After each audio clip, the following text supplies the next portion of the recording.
go right to questions. All right, folks, we'll open up front row left. Bill Rabinowitz, Columbus Dispatch. I need to ask you about the running back situation. You lose Mayan. Do you have any sense of how serious it is? How concerned are you about that position right now? I don't think that hopefully these are going to be, some things that we can overcome here in a short period of time. Great to see our depth show up. We'll have to see, but it didn't look like, based on what we saw here in the locker room, that it was going to be something that was going to be really long term. So we'll see how he feels overnight, and then hoping to get Trey back for next week. And then Cam, yeah. Where do we start with that? This is somebody who's overcome 4 ACL surgeries. So that's 9 months recovery times 4. So that's a long time to be in recovery, not being able to do something that you love. And when it happened the last time, there's just a lot of questions on whether he wanted to do it. And he never batted an eye. He said, "This is what I want to do." He put his faith in God and felt like this was his journey. And what happened today in the stadium was magical. And that's what college football means to a lot of people. Not to everybody, but to a lot of people. And that's one of the reasons why college football is special. It's one of the reasons why you coach, is to see something like that happen. And hopefully there's somebody out there that's going through tough times that can see that as a motivation to overcome, because it's one thing to see that moment right there, but it's all the morning workouts he had with Adam Stewart. It's all the, mornings waking up on crutches. It's, the disappointment, because that's not what you picture when you graduate high school and you sign with Ohio State is something like this. But there was something special that went on the field there, and you could see it with our team. And I'm just really happy for him, but just really selfishly proud to be part of a moment like that, to see someone overcome such great obstacles in life. I just can't say enough about it, because there'll be great wins and there'll be great accomplishments here at Ohio State, but what he's overcome is one of the great accomplishments, and it's not something that people will see, but at least they were able to be a part of that right there. And those who were in the stadium were able to be a part of it, because that's as special as I've been around. Over to the right, Dylan Davis, Delaware Gazette. When Cam went into that game, was there a specific emphasis on trying to maybe get him a touchdown? Were you thinking about that? Well, Cam, tweaked him, his lower extremity again in preseason. And so he was kind of in a process of getting back on the field, and we weren't sure when that was going to be. And we never knew when the time was going to be that he was going to actually go back in the game and play. It was the moment was right. We still had the starters in the game after, we muffed the punt and they scored, and we were going to take the starters out. It didn't happen that way. We decided to keep the starters in, so that had to happen. And then Marvin caught that pass, and we felt like, okay, now it's time to take Marvin out. Just probably too much risk at this point with Marvin. And that's when Hart said, well, I think it's Cam Babb's time. And so we called one play. That was a swing to Xavier. And, if it didn't work out that way, it was going to come back to Cam. We got the ball into the red zone. There was, I think, an injury on the play. And CJ came up to me and he said, "What do you think about trying to get Cam a touchdown right here?" And I said, I think it's right. And we called it, and it worked out that way. So, again, pretty neat. Over to the left, Cam. Ryan, when you lose Mayan, you've already had Travion out for a little while. Dallin came in and has played. When he's come in, he's played really well this year for you guys. You've been able to move Xavier back there. How confident are you in Dallin that if Travion can't play and Mayan can't play going forward, that he can take the load? And do you expect Xavier to still get more carries in the backfield as well? Yeah, I think both those guys showed that they can do a good job. I think it's pretty remarkable that we have that many guys who are capable. But whether it's Trey, Mayan, or Chip, we're hoping to get all these guys back here as soon as we can. It's been frustrating, obviously, not having a full strength room there, but I guess the positive spin on that is the depth is shown, and we've been able to keep that going. But But yeah, I think Dallin had some really nice runs today. And the number one job of running backs is take care of the football. It's the number one job. And the rest of it takes care of itself. And I thought he got into a rhythm. I thought he had a nice run early on. I think he had the first touchdown run and bounced that one. Did a nice job with the vision on that. And overall ran hard. Even a couple of those runs there in the fourth quarter, I thought he finished the runs. If it was a 3-yard run, he was finishing at 6. I think he's got good feet, good vision. He's a really good young player. Over to the right, Austin Ward, Rivals. Ryan, I know you've been hoping or looking forward to maybe a game that felt more normal. Did this do that for you? And when a team handles 40-point favorites should win that easily, theoretically. When they take that seriously, is that another mark of toughness in your mind? I think so. And like you said, I do it. That felt more like a normal game other than the short yardages again that I was ready to bang my head against the wall. But other than that, yeah, I felt like it was more normal, and it was great to get a special teams big play on the blocked punt. I think that was great, and I just thought we had a good rhythm in the game. We kept playing. That felt more normal. When you say you want to bang your head against the wall, what do you think is going on there? And is there just something in your mind? It looks like the play action down there can sometimes work. Are you just trying to prove a point when you keep doing it over and over? What's the... Yeah, probably being stubborn there. Yeah, probably. But still, I still think we need to get better movement, and we need to run harder, and we need to get the first down. And I think we had one third down that we split for. It might have been a touchdown to mine. That was good, but still not good enough. Over to the left, Dan Hope, 11 Warriors. Ryan, we saw DeJuan Jones, Denzel Burke, Chip Trayanum. None of those guys played today. Are Right. you expecting those guys to be good for next week? Yeah, I am. And we'll kind of see tomorrow how it all goes, but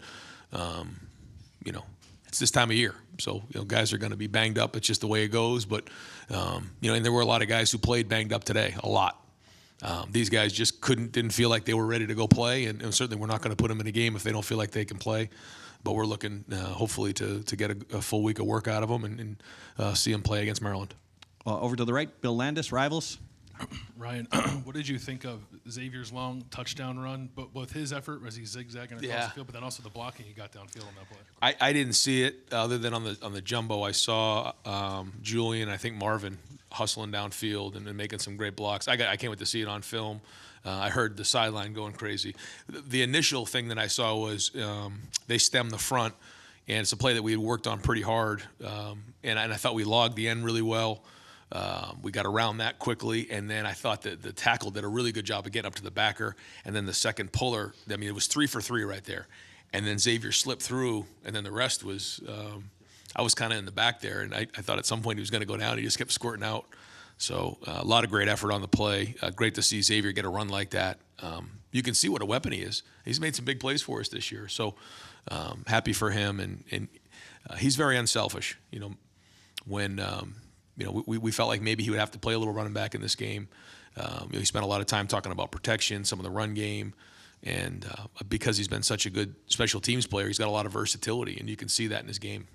Over to the left, Stephen Means, Cleveland.com. Ryan, there's already a ton on CJ's plate as is, but when you're not really sure if you've got running backs healthy and your passing game has the week it does last week, just how impressed are you with the week he had this week and how much of an emphasis on it, and not necessarily be perfect, but kind of lift things up when you have situations like this? Yeah, he's the leader of our offense. There's no question about it. And when your leader is just into it and pushing the guys and understands how important balance is in your offense, that's important. And there was a little bit of an edge to the offense this week. I think that was all week in practice, and we got to keep that going. It's the only way we're going to reach our goals here. But I thought he threw some nice balls. I thought the double move by Marv was really a nice route. He put that right on the money. We did have one drop that could have been an explosive play. I thought that was a good throw. He kind of up and downed it because he saw the backside corner. Threw a nice ball to Cade on the seam route. Overall, I thought he was really on point today. Over to the right, Clay Hall, WSYX. You mentioned the punt block. Coach Lathan Ransom, what Yep. reaction to the day he had? Yeah, was all over the place and did a really good job with Parker Fleming on that adjustment. That was something that was a little bit of an adjustment based on what they were doing, and he was able to put that on the field. And I think that's a sign of a mature player that you can talk about it on the sideline, make an adjustment, and then go put it on the field in a game like that, a competitive excellence. We've worked hard on that. We've worked hard on the tracks of blocking punts. And there's an art to that. You know, you can be out of control and run into the punter, which will be a 15-yard penalty, which certainly keeps coaches up at night. But he did it really well, got his hands right to the ball. You know, a lot of times what you want to do is, you know, you start swatting at the balls. He put his hands right on it and really well executed. Great to see him playing so well across the board. I know he's, I think, a finalist for the Jim Thorpe Award. And now to see him make a play like that kind of flipped the game for us, I felt like, in the second half. Got time for a few more folks. Over to the left, Doug Lesmerises, Cleveland.com. Ryan, when did you know DeJuan Jones might not be able to go today, and how did you think Josh Fryer did starting for him? Yeah, we were hoping to get DeJuan out there. He was out there in pregame. It was a game-time decision. He was close, just didn't feel like he could do it. And, you know, it's a tough call. You know, these are tough decisions. And but we also, I think, part of the decision, we knew we had Josh. And Josh had been playing well as the you know, extra tight end, and then had a good week of practice. So you know, we had confidence in Josh to put him in the game. I'll have to see the film. I don't think it was a perfect, but I feel like he played well. We didn't really, you know, when you don't notice a tackle, that's usually pretty good. But have to watch the film and see. But a couple of times he looked like he was doing a pretty good job in protection. Rob Aller, Columbus Dispatch. Ryan, of 11 on both sides, in some ways is running back the easiest to plug and play in terms of putting a new guy in there versus maybe a lineman, obviously quarterback? Yeah. Running backs. Yeah. No, I mean, I think it just depends on your skill set. You know, it's hard to fit the right person in there. And the thing for Xavier came in and has played so many different positions. He played running back for a whole spring, maybe even more than that. So he had a background in that. You know, to say, like, you know, could you put Julian Fleming and play running back? No, you just can't do that, you know. You couldn't do that with Marvin Harrison. You know, I guess maybe a Mecca because he's a little bit built like that. But it's hard to find the right skill set to do something like that. And I think that's what makes Xavier a weapon for us, you know, and happy to see him make those plays.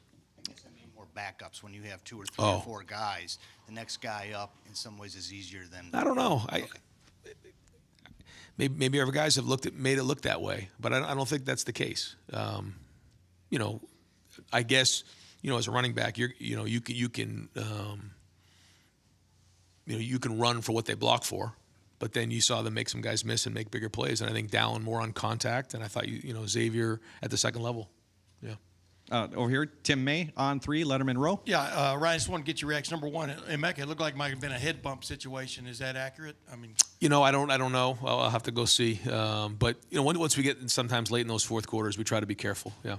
And obviously Hancock played most of the day today. Yeah. I mean, what did you see out of him, and were you impressed by that? And number 3, Xavier Johnson. How much work does he get at running back during the week? Yeah, not much. We'll give him tracks every now and again. But he has a background of that. You know, Tony worked with him closer to the game here a bunch. They met extra to make sure that he was ready and everything. Early on in the week, it was just a little package. By the end, it was the whole thing.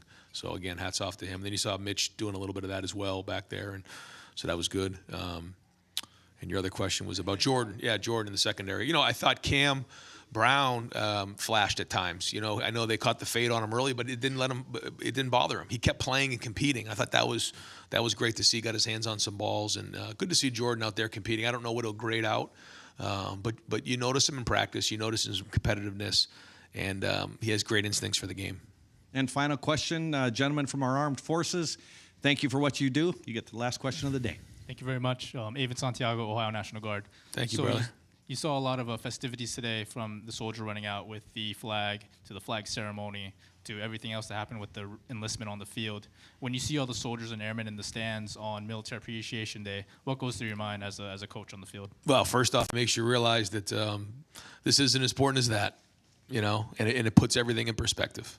You know, you're talking about people who are putting their lives on the line for the country so that we can have an opportunity to do something like this on a day like today. And I know we don't take that for granted. We actually, every Wednesday, we have some folks come over to the facility after practice, and you know, our guys get to, you know, thank them for their service. And I think it gives them a little perspective too, that sometimes it feels like what we're doing here is, you know, the most important thing in the world, but it's not.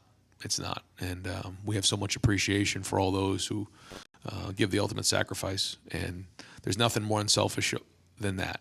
And when you're trying to build a great team, it's a great message and a great example of what it means to give to the greater good of somebody else is what our military does, and we have so much appreciation for what you all do.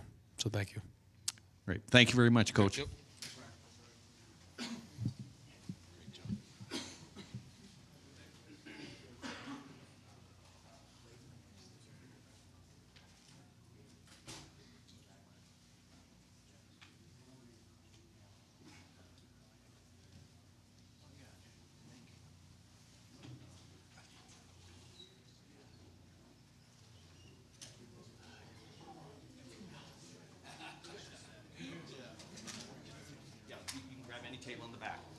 All right, at the very back, yep. Okay, folks, we're going to send Lathan Ransom and Jack Sawyer to tables in the back. And we've got, yes, sir. And we've got Cam Babb and CJ Stroud up here at the main podium. We'll open it up here with Dylan Davis, Delaware Gazette. CJ, was there any chance that ball wasn't going to Cam on that touchdown? Yeah, first and foremost, I want to give all glory and praise my Lord and Savior, well, our Lord and Savior, Jesus Christ. Definitely blessed to have another opportunity to go out there in the shoe. Super amazing outcome. Just really happy. But, yeah, I wanted that to happen a lot. I mean, really bad. So it was amazing to get my boy the ball. Cam, obviously, there's been a lot that's gone into that moment for you. How do you even begin to characterize that moment for you and what it meant? I mean, yeah, I don't really know if words can kind of describe it, but if I had to say a word, man, just thankful. Just thankfulness for, you know, first and foremost, Jesus Christ, man, and who he is to me. He's my rock, my Lord, my Savior. So, but also thankful for my teammates and CJ. I was telling guys earlier, I meant to send it to CJ, but there was a pass that he threw like freshman year to me at practice during camp.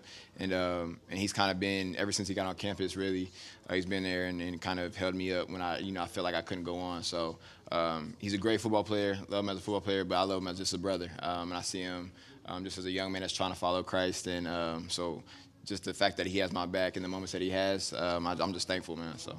Yeah, over to the left, Nathan Baird, Cleveland.com. Oh, okay. I'm sorry. Well, he was there. Stephen Means, Cleveland.com. Cam, when you catch it and you kind of drop to your knees after you had a moment, and you came to what are you thinking? What's going through your head in that moment? Yeah, I mean, I would say the past 5 years that's kind of been what's been on a dream of mine is whenever I catch a touchdown, whenever that moment is, to get on my knees and give praise to him, to Jesus Christ, because that's the only hope that I truly have. I love football. I love what it can do for so many people. But I just know there's a world with a whole bunch of stuff going on, and so many people need hope. And so if I could give and shine the light that Jesus has given me and give that to others, I think that's my responsibility as a son of God, a son of Jesus. So that moment has kind of been in my mind for the past 5 years, though. So. Over here to the right, Clay Hall, WSYX. Cam, congratulations. I did run into your dad, and he literally was speechless. What does it mean to have your family here, both sides, and just they've been back with you every. Yeah. We've all done stories on you, and I think everybody's kind of happy as heck for you. Yeah, I would say I'm just thankful again to have family that supported me in times when, like, I just felt like I couldn't keep going. They would always speak life into me, and especially my pops.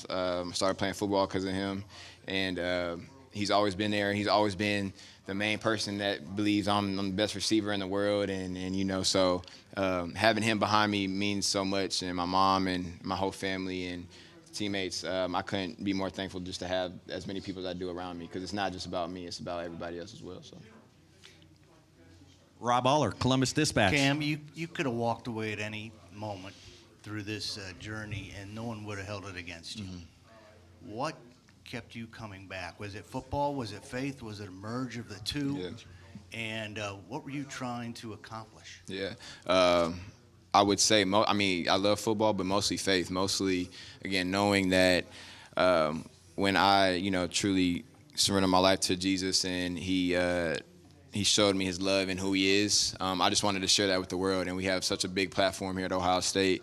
I just thought, if it doesn't work out, then Jesus is still good. He's still King. He's still Lord. He's still my Savior. It doesn't really matter. But if it works out in a way that I think it can, then, like I said, there's so many people that I can turn to Him, you know. And I think there's a lot of sadness and stuff going on in the world, and I just wanted to be able to tell people about what Jesus has done in my life, and just even for my teammates, just I know they go through things just like me, so if I could just help them out as well, that was it too. Over to the, go ahead.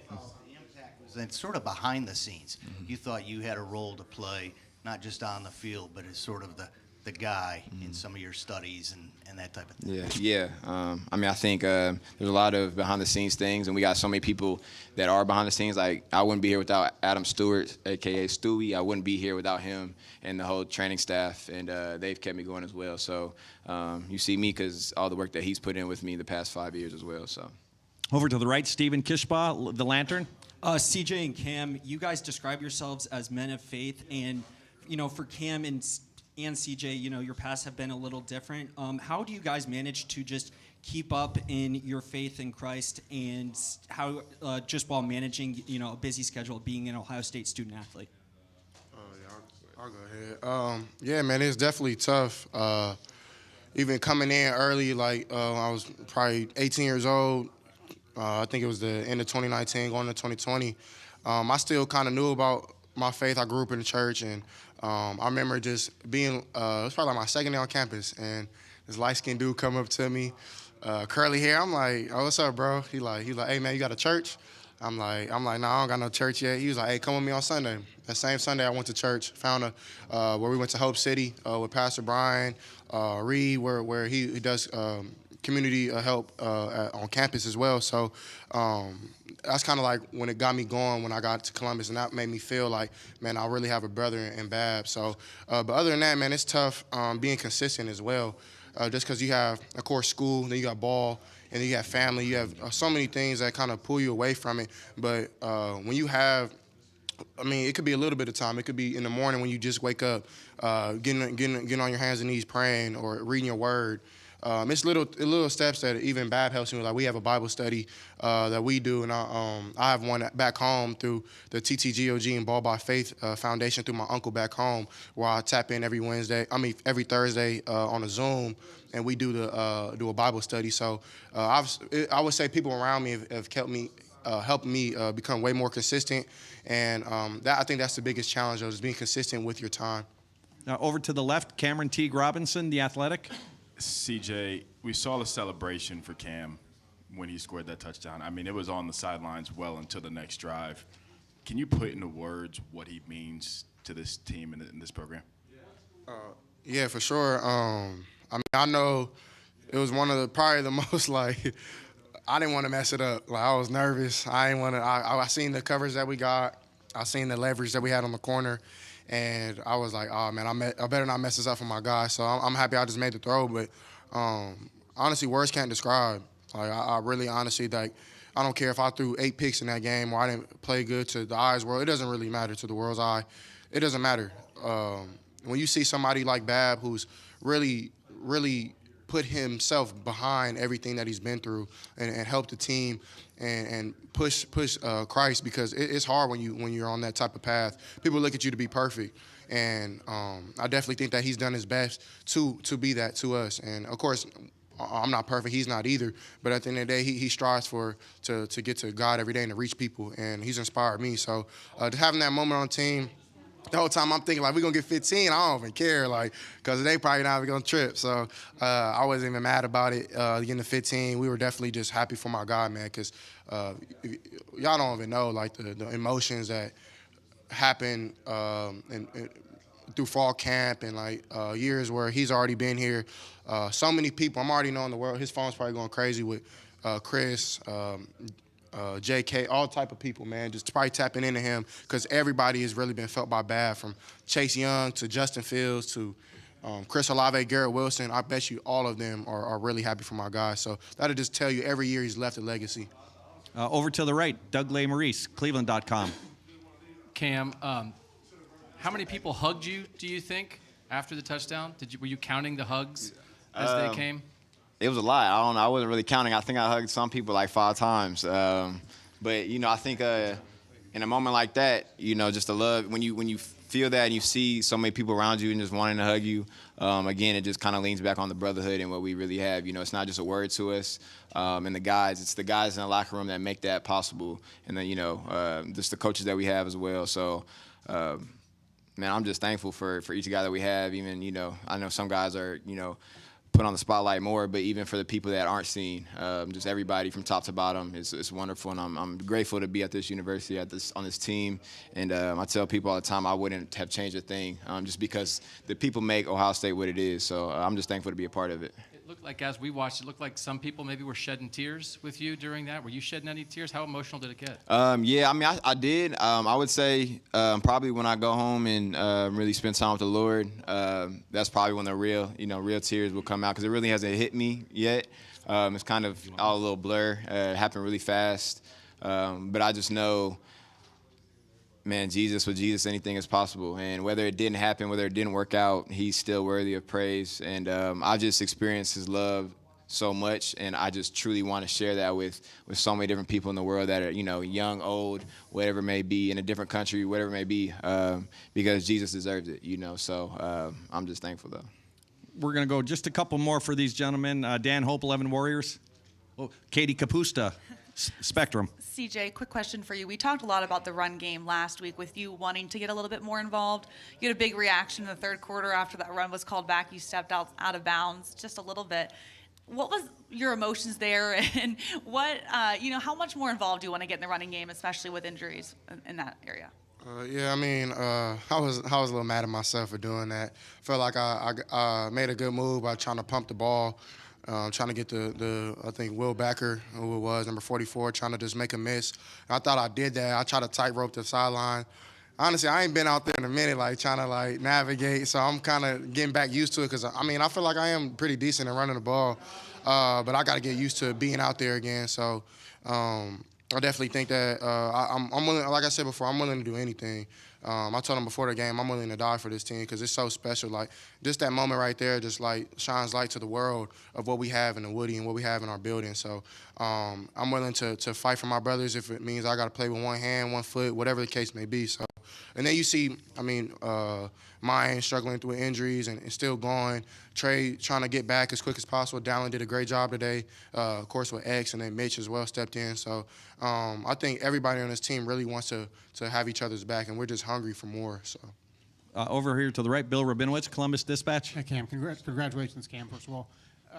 This was not an ACL injury this year. What was it? How it was, in some ways, was that even harder? Because it seemed like it was more of a week-to-week thing instead of a long-term thing. Mm-hmm. How hard was getting back from whatever this was? Yeah, it was so fall camp just did a little, you have surgeries, you got some things moving around and crackling and stuff, so it wasn't nothing crazy. I'd never had to have surgery, so I haven't had surgery since last year or this past spring, whenever it was. But, just when you don't play football for a while and you try to get back out there, go full speed, you just have some body soreness and stuff like that. So, and just confidence-wise, too, I just wanted to make sure, and Coach Day and Coach Hart, Stu, the whole training staff, they just wanted to make sure before you go out there, we want to make sure that you can put your foot on the ground without having to think too much. And so I'm just grateful for them for, not just, taking care of my health and just making sure that I'm straight before they put me out there. So, yeah. In the season, were you afraid that time was going to run out on you? I think for me, I've come all this way, and I know in my head it's just whether it happens or it doesn't, man, my hope isn't in football necessarily, it's in Jesus. But if it's meant to happen, then Jesus he'll make it happen, and he did that. And so, I guess you can say time was running out, but in my head, I kind of think big terms was even if it's a Team North game or whatever game we're playing in, and I get a shot, he can make anything shake, or national championship, whatever game it may be, he can make anything happen. So you hear about all these great stories and all that, and I just kind of I just know the God that we serve, and so it was all up to him. And final two questions. We're going to go Dan Hope, 11 Warriors, and then Jeremy Birmingham, Rivals. Cam, you've obviously been working for this one moment for so long. So now that you've had this moment, what's next? How do you build on this? I think just kind of what CJ said, we're hungry for more. Just taking it day by day, week by week. And this wasn't, it was a great moment. I'm thankful for it. But we just have so much in vision, and we know what we can do. We just have to go out there and put the work in every day. And that's just taking it, like I said, day by day. But we know there's more. And we're just gonna keep doing what we've been doing, trusting the Lord, and just controlling what we can control and doing what we can do, and relying on each other. Staying in tight and allowing things to, the outside things not to affect what's going on within the walls of the Woody and this team. So we're hungry for more, and we're just excited to kind of continue on this journey together as a family. So. And Jeremy, Cam, like the series right before you went in, you were warming up on the field. You could almost see yourself. I mean, I could see you. It looked like you were kind of like talking to yourself, like, get ready to go. Mm-hmm. When that happens for you after all this, can you just put into words like what that moment felt like? You said you've been waiting 5 years for this moment, but no one's asked you how that moment felt. So what did it feel like to catch that ball when you did, and just the entire everything that you've went through in that moment? Yeah, I would say I think Xavier Johnson, after he caught a touchdown against Notre Dame, he said something, and it was about the Lord, just saying, like, even how faithful God is and how faithful he is, but even when I'm not faithful to him, he's always faithful to me. And so just understanding that he gave me the gifts and the talents and everything that I've had. And a lot of people say that, you can't really come back from 4 or 5 surgeries and feel good and do all these things that I've been able to do. And I was just in my head, I was thinking about him the whole time, and I was thinking about CJ and just the journey he's on, and just all my brothers that I've talked to about Jesus, and just even my family, just allowing the light to shine through me and truly tell them, I told you that it was Jesus Christ. It was just all him, and just being able to represent him and represent them, and just having them on my back and with me, not on my back, but with me throughout all these times. It was just an honor, really, truthfully, because I don't really deserve it. I would say.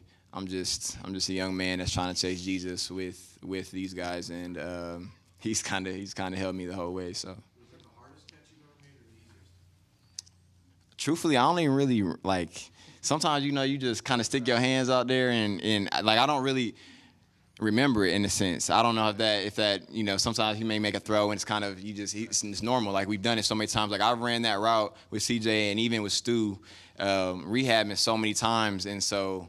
It kind of just was all kind of a blur in a sense, a good blur though, Stu might give him a little challenge. I ain't gonna lie, Stu might give him a little challenge, but he's not. He's a great quarterback though, and I would say, man, just the leader he is, I wouldn't want to have anybody as our leader. And again, he rallies his team together, and just who he is as a person.